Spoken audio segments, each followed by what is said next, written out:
to BYoungMinistry.com, to another blog and to another podcast. Today we continue in our study of the book of James. We're in chapter 3, verses 14 through 16, which reads, "But if you harbor bitter envy and selfish ambition in your hearts, do not boast about it or deny the truth. Such wisdom does not come down from heaven, but is earthly, unspiritual, demonic. For where you have envy and selfish ambition, there you find disorder and every evil practice." That's James chapter 3, verses 14 through 16. In today's passage, we return to James 3, where we discover whether or not we have received God's wisdom.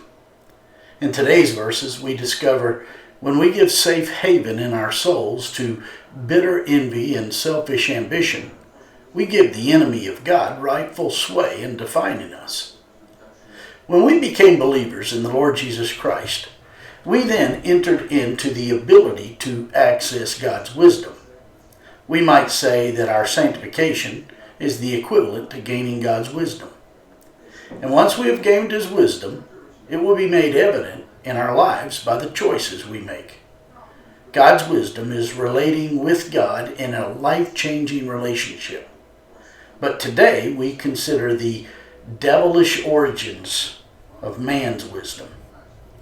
In verse 14 of today's passage we read, "But if you harbor bitter envy and selfish ambition in your hearts, do not boast about it or deny the truth." The motivation behind false wisdom is bitter envy and selfish ambition. People who possess this world's wisdom are self-focused and are eaten up with a bitter attitude toward anyone who threatens the world of their own creation. These who are defined by evil itself are resentful of anyone who threatens their accomplishments, status, and reputation. These are those who think if anyone differs with them, well, they are evil and wrong. They also believe if anyone agrees with them, well, they are trustworthy and good. In addition to being motivated by bitter envy, those defined by this world are motivated by their own selfish ambition. This means they have a personal ambition that creates antagonism with all who differ with them.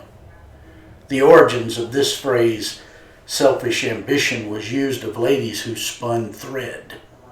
This phrase eventually came to mean any work done for pay.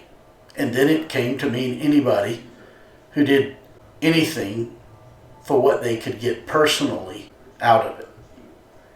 It entered politics and it became used of those who sought high political office, attaining their personal goals at any cost. To put it simply, the wisdom that is not of God is selfish and self-centered. It has as its goal personal gratification at any cost. It is the goal of humanistic thinking, sociology, and psychology. With it, there is no selflessness, no humility, and no love for someone else. In verse 15 of today's text, we read, "Such wisdom does not come down from heaven, but is earthly, unspiritual, and demonic." This wisdom is earthly, of this world, unspiritual, of the flesh, and demonic, of the devil. We see this list in other passages in the Bible as the world, the flesh, and the devil.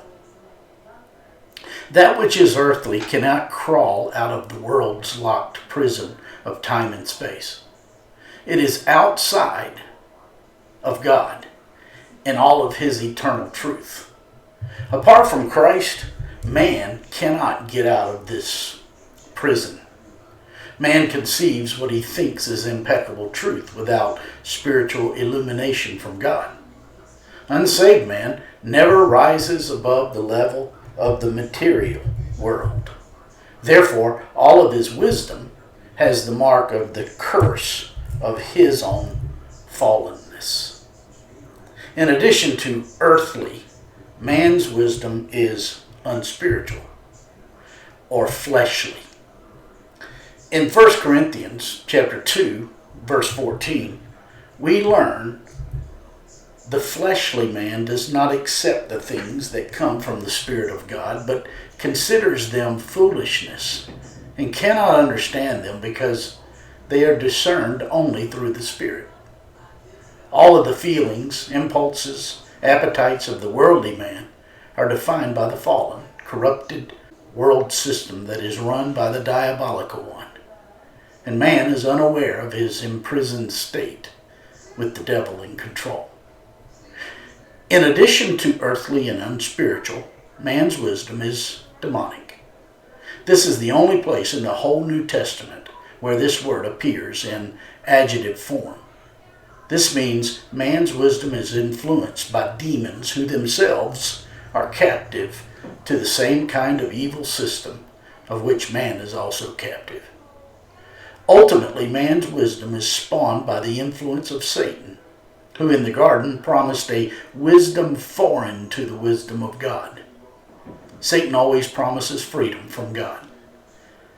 He promises that we can be God, being in the know, apart from God. What makes human wickedness so devastating is that man is smart and wicked at the same time, and the combination is deadly. Satan's wisdom leads man into arrogance, immorality, self-sufficiency, and self-dependency. In fact, when God's Spirit and people are taken out of this world at the rapture, all hell will break loose for 7 years because evil will no longer be restrained by the presence of God's Spirit in this world. At that time, immorality and evil will be fully unleashed, and this world will be miserable to live in.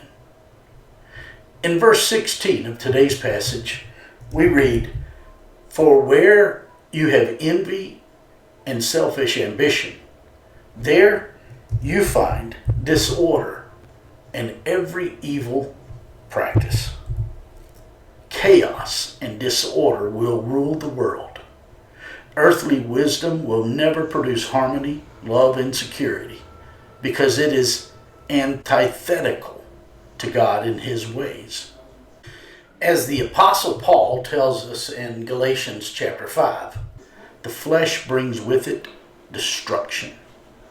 For those not right with God, there is no ability to love like God.